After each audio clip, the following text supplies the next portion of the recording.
All right, Chris, 24-10 loss to the Atlanta Falcons week one. Some things that stood out that were very good. Brian Burns shows that he should be paid. Yes. Very much so. Yes. Rushing attack looks strong, but some glaring things, not just from this game, but long-term for this whole season. We'll dive into that. Let's get this sucker started. Plies is not pleased. The state of North Carolina covers 53,000 square miles. It is the habitat of the feared Carolina Panthers. Get dialed in, Panthers fans, for an in-depth look at your team. Exclusive interviews, locker room insight. Let's huddle up for Panthers Playbook. Here are your hosts, Dennis Cox and Chris Lea. Welcome back to another episode of Panthers Playbook. That's Chris Lea, Dennis Cox here with you. We're wrapping things up here from week one. The game just ended earlier today. Atlanta Falcons 24, Carolina Panthers 10. But before we break it all down, Chris, we got to let the people know. They got to smash the subscribe button here on 99.9 The Fans YouTube page. Got to hammer that thing. Hit the likes and leave comments as well. Leave us your thoughts on this game, on this 24-10 loss. Leave us your thoughts on Bryce Young, your thoughts on Frank Reich, the defense. You let us know what your thoughts are on this game. We'll interact with you in the comment section. Also, if you're listening to us on your favorite podcast platform, make sure you follow us there as well. We are going to have an episode for you after every single game during the season, including this week one loss, 24-10, Chris. Some good things that showed, some great individual efforts out there. But overall, a lot of mistakes. A lot of mistakes. I think a lot of it just, it basically comes down to turnovers, and we're going to have like our individual points as to what to look at. But if you didn't watch the game and you simply looked at the box score and you just looked at like what the stats showed you, you would think the Panthers would have won this game. 20 first downs to 13 for the Falcons. They had more total plays. They had time of possession was 34 minutes to 25 minutes.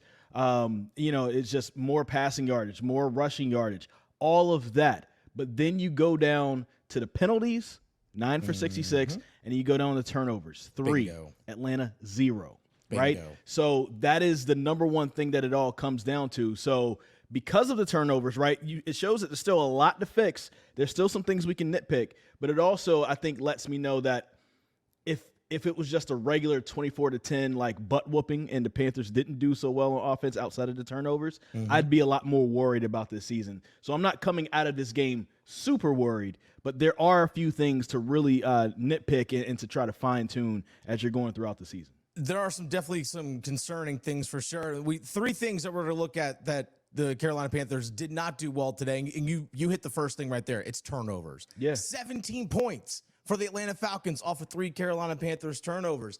Now, in those, they call those sudden change situations in football. Defensively, your goal in a sudden change situation, 3 points or less. 3 points or less. On 3 of the possessions, on 3 of those turnovers, they only were able to do that once. The other 2 times were touchdowns. Now, granted, one of those turnovers gave the ball to the Atlanta Falcons at the Panthers' 17-yard line. So it was a really, really short field they had to work with. But nonetheless, the difference in this game was those turnovers. Yeah. And you mentioned it. Carolina, their offensive efficiency for the most part was pretty solid. Yes. In this game. Was pretty solid in this game. But the turnovers, massive difference, which leads us actually into number 2. Yeah, they were efficient for the most part. But one glaring thing that stood out about them offensively, the inability for them to put the ball down the field in the passing game. Their longest pass plays, they had 2 passes of 14 yards. Yeah. Total. Like, those were the longest passing plays of this game. 14 yards.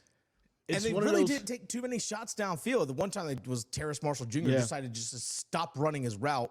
And he would have been wide open. It would have been a walk-in to the end zone. Probably, or at least would have been a big chunk play. Yeah. They did not get that in the passing game. So 2 things that tie into that. 1, scheme. Second of all, guys just not getting one-on-one matchups or winning one-on-one matchups.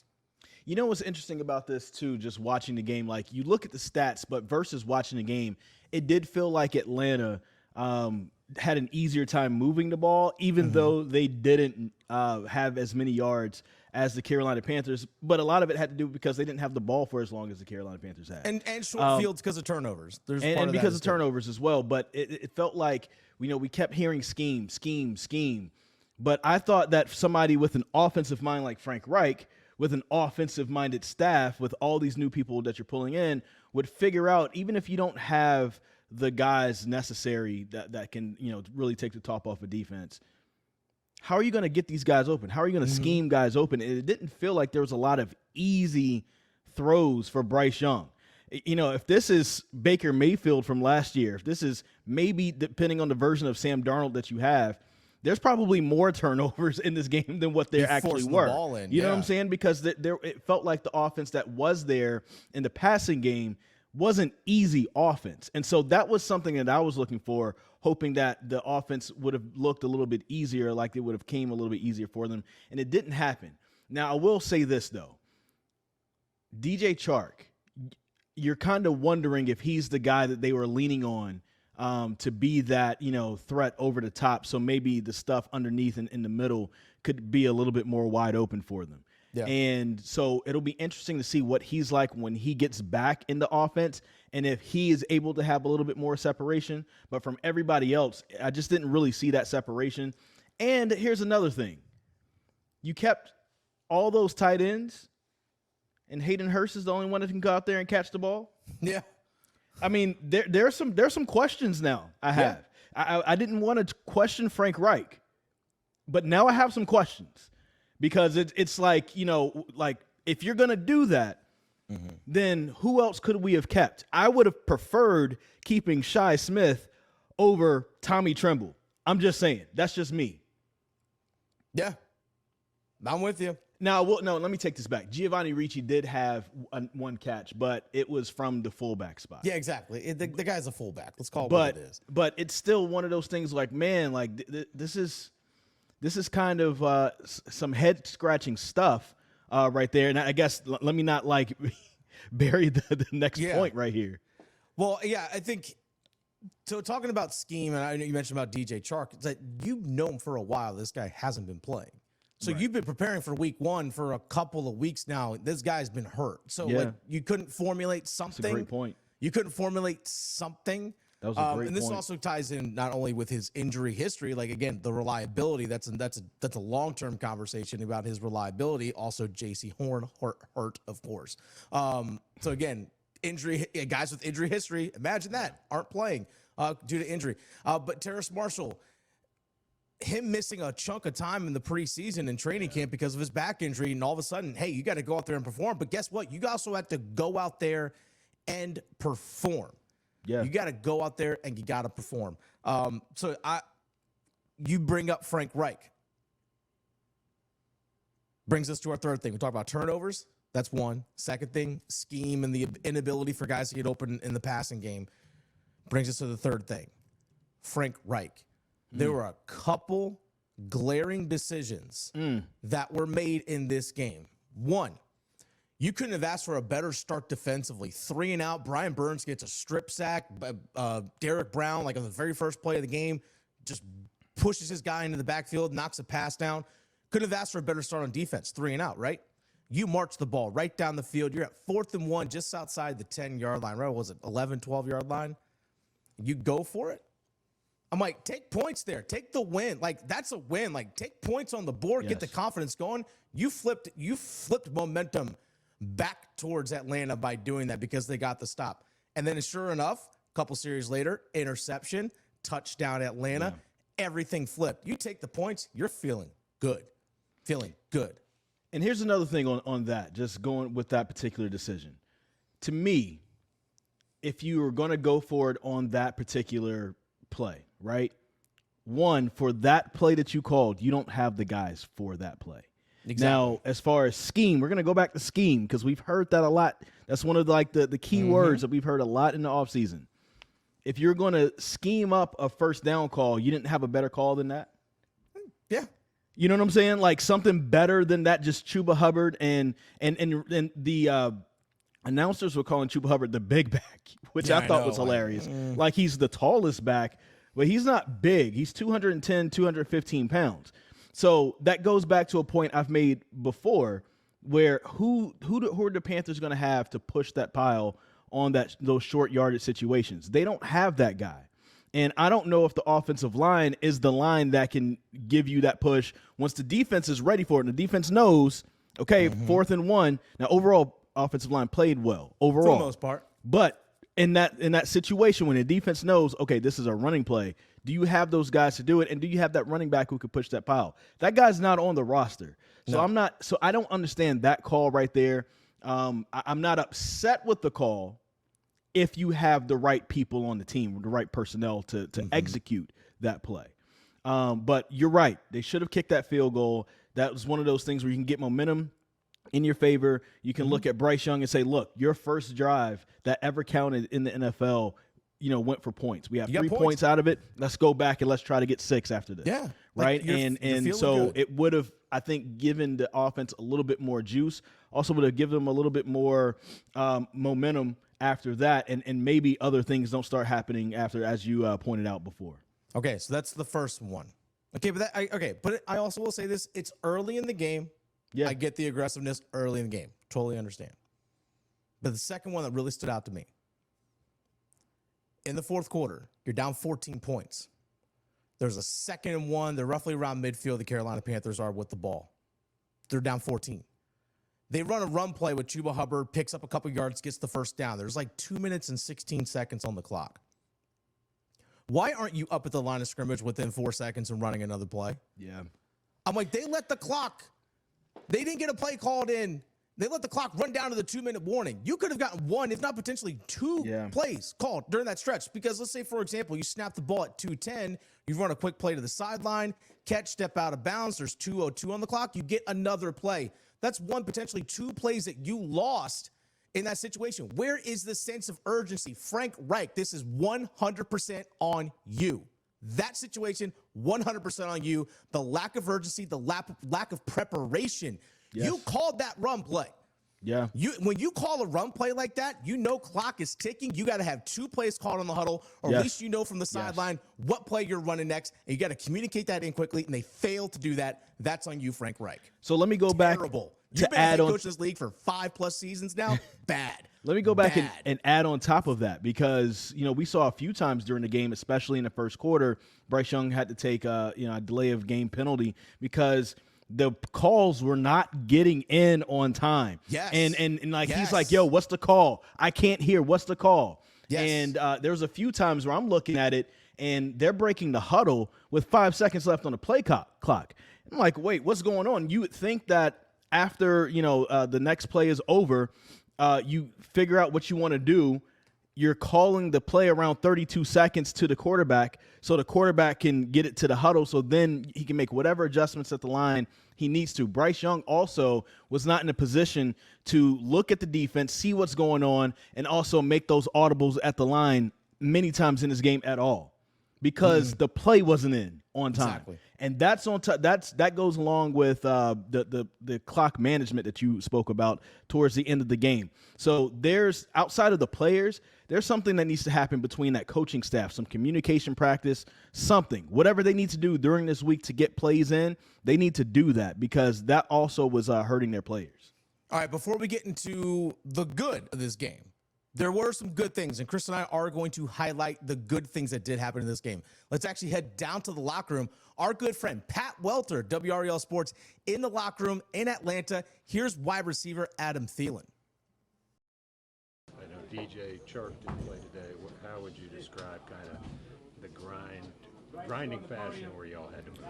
Yeah, for sure. I mean, I think, at times we moved the ball really well, just didn't finish drives, Having multiple turnovers is tough to win a game in this league. But with that being said, there was plenty of opportunities to still give us a chance to win this game. But yeah, I mean, you gotta, in this league, you gotta be able to have explosive plays. And we all know that that's not a hidden secret, right? We gotta find a way to have explosive plays, and we have the players to do it. We have the coaches to do it. But at the end of the day, this league's about proving it and executing. And so we got to go find a way to do that. What did you see from Bryce? Yeah, with Bryce. What did you see from Bryce Young today? I mean, I'm proud of him. You know, he battles every single down. You know, we have so much faith and trust in him and his ability to play this game at a high level, and this game is not going to change that. You know, we all got to look ourselves in the mirror. The first thing you do is you look yourself in the mirror, you go watch the tape, you see what you could have done individually better. As receivers, we got to find a way to get open, and when the ball's in the air, we got to go find a way to make a play. So, you know, like I said, I got so much faith and trust in him, and I'm excited to get back to work. All right, Chris, you heard it from the veteran receiver, Adam Theilen, just now. Let's actually flip things over to the good.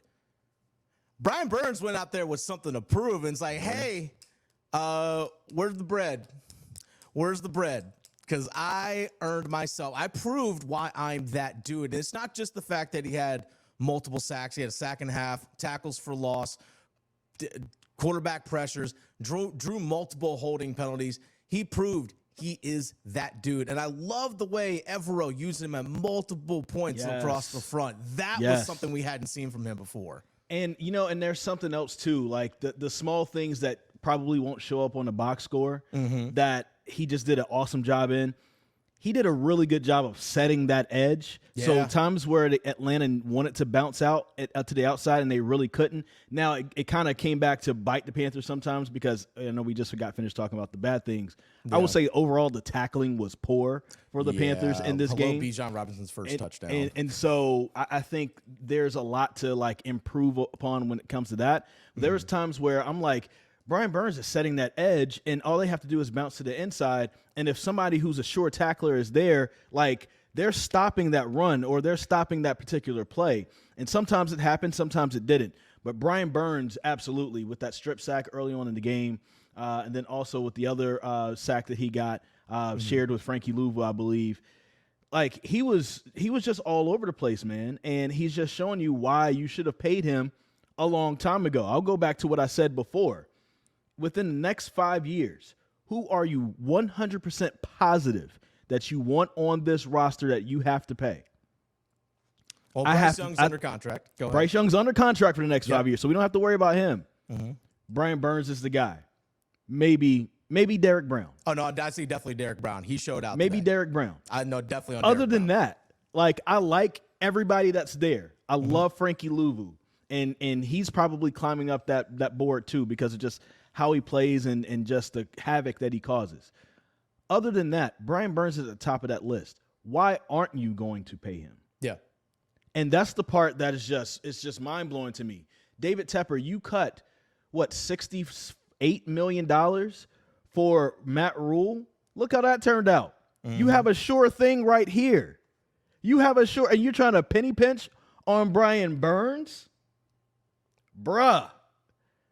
If you can open up the checkbook for that, for Matt Rule, you can open up the checkbook for Brian Burns. Because besides, take Matt Rule out of it, he didn't have anything to show you as far as a track record from the NFL, besides 1 year as an offensive assistant with the Giants. That's it. Brian Burns has a track record. Look back the last few years since you bought the team. Look what he's done. All right? Pay that man. Yeah, I'm with you. Speaking of the man, let's go back to the locker room. Our man, Pat Welter, Brian Burns. Brian, from an emotion standpoint, where were you going into this game? I was fine. Wait, first I want to start off, I thank you, God. You know what I'm saying? I'm giving him all the glory, all the honor, all the praise.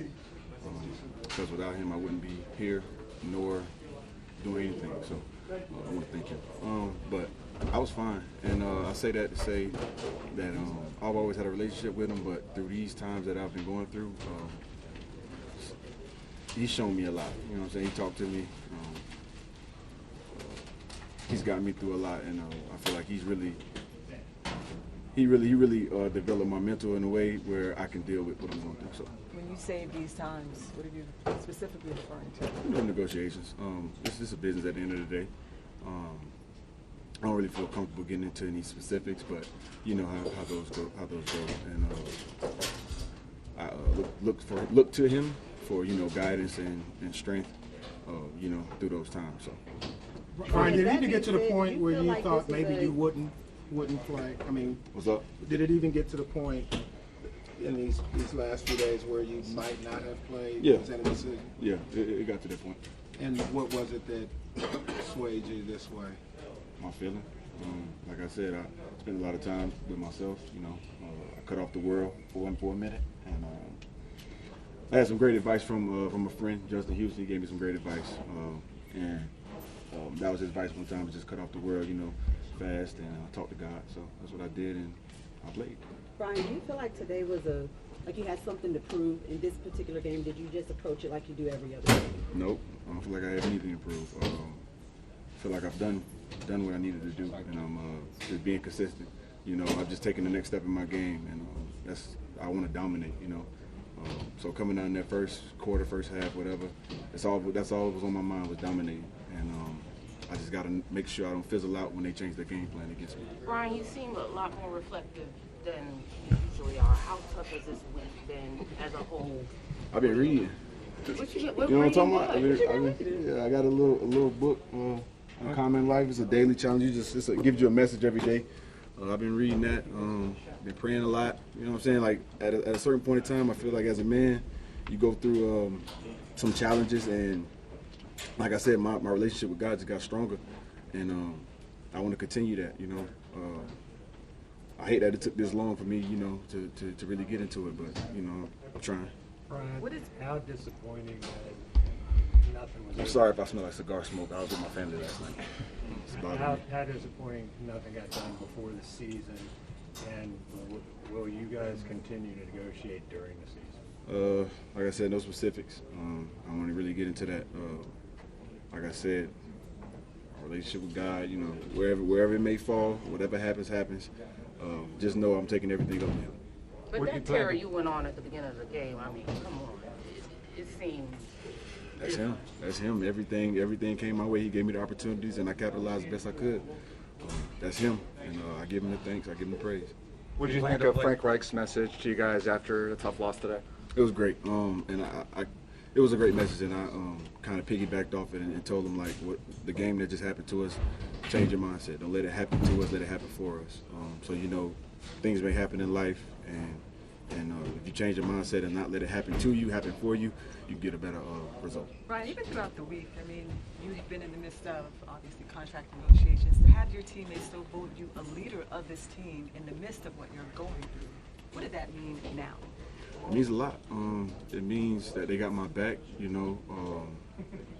means that they got my back, and as a leader, I try to show them that I got theirs, and that was one of the main reasons why I came to camp and did everything.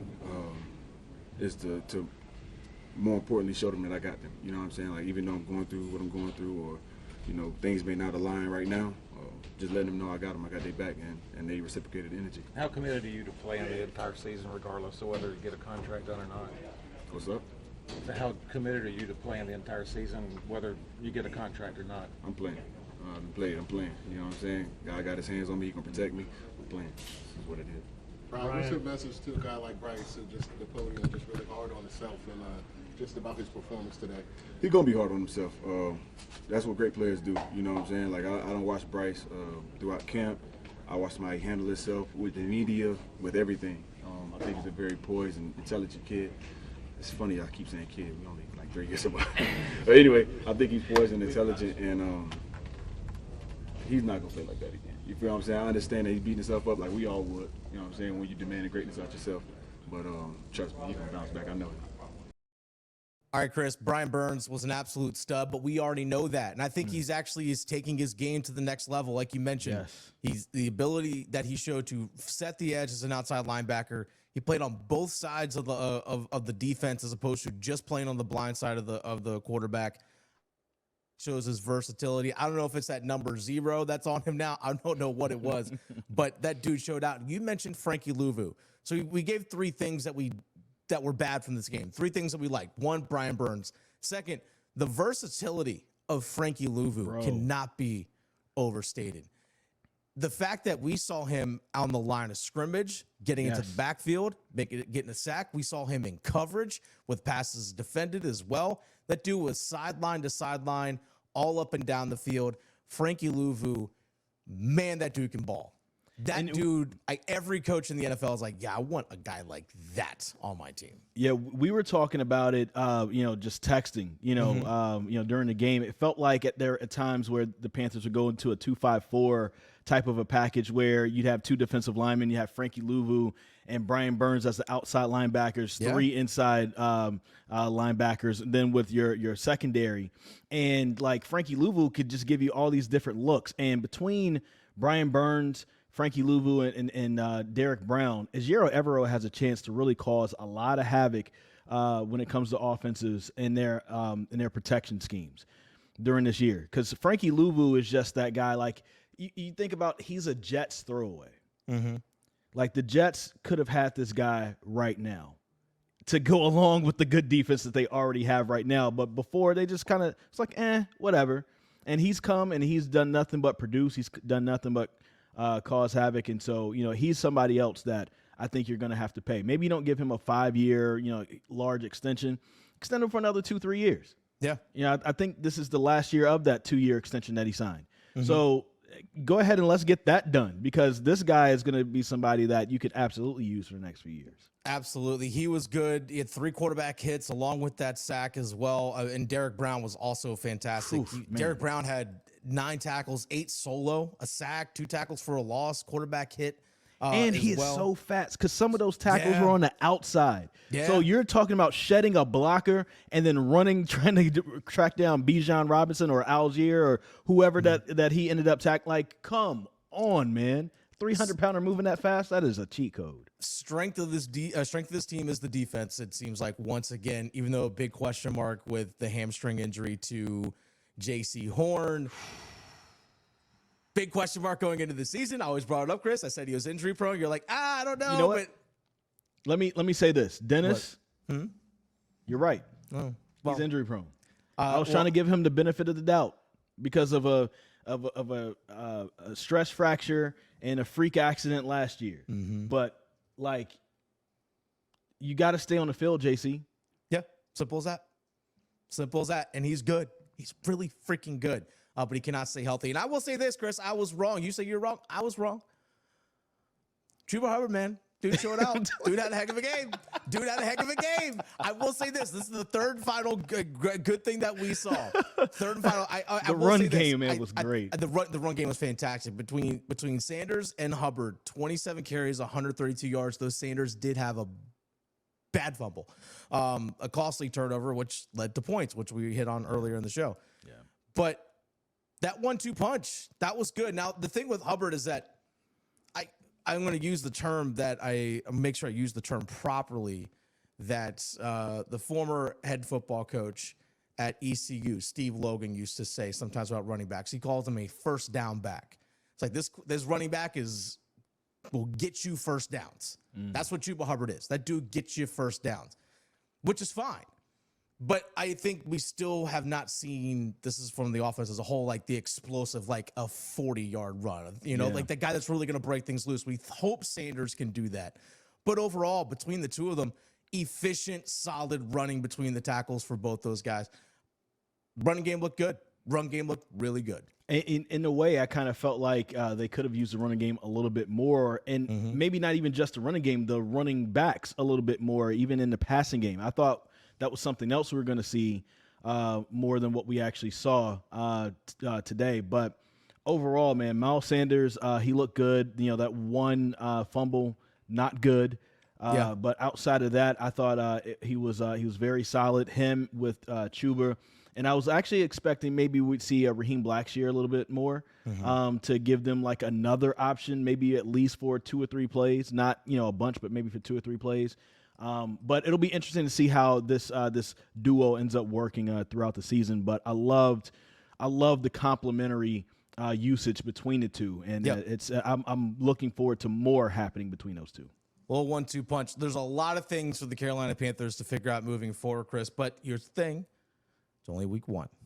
Only week 1. It's only week 1, which would be like, hey, it's only week 1. But at the same time, you could also be like, oh, God, it's only week 1. Well, again, 2 ways looking at it. Again, the things that we pointed out are things that you can fix. True. Right? We're not talking about things like, oh, this season is over and it's only week one. We're not. We're talking about communication issues. We're talking about coaching decisions. We're talking about not turning the ball over. That's really what it boils down to. And if the Panthers had done all of that today, they win this game. Yeah. The only time the Falcons scored without a turnover was in the fourth quarter when the game already looked like it was in hand anyway. Yeah. Right? So, like, and I'm not trying to sound like Matt Rule here, well, if it wasn't for the turnover. You do it a lot better for me than what I do. But, I'm not trying to sound like that, but really that's the case. If those things don't happen, the Carolina Panthers win this game. And because overall, between the lines, without the turnovers, they look like the better team, even though Atlanta has a lot better talent at the skill position. Oh, my God, Bijan Robinson. That they do. All right, that's going to wrap this up for this episode of Panthers Playbook. Again, leave comments. Let us know your thoughts of this game. Smash the subscribe button. Hit the likes, and also make sure you hit the notification bell. That way, when we put out another episode, which will be this coming Thursday, you don't miss it. So make sure you subscribe here on 99.9 The Fans YouTube page or wherever you discover your favorite podcast, Apple, Spotify, Stitcher, you name it, we are there. You can take us with you wherever you go. All right, Chris, week 1 of the books. We'll see you on Thursday. Keep it.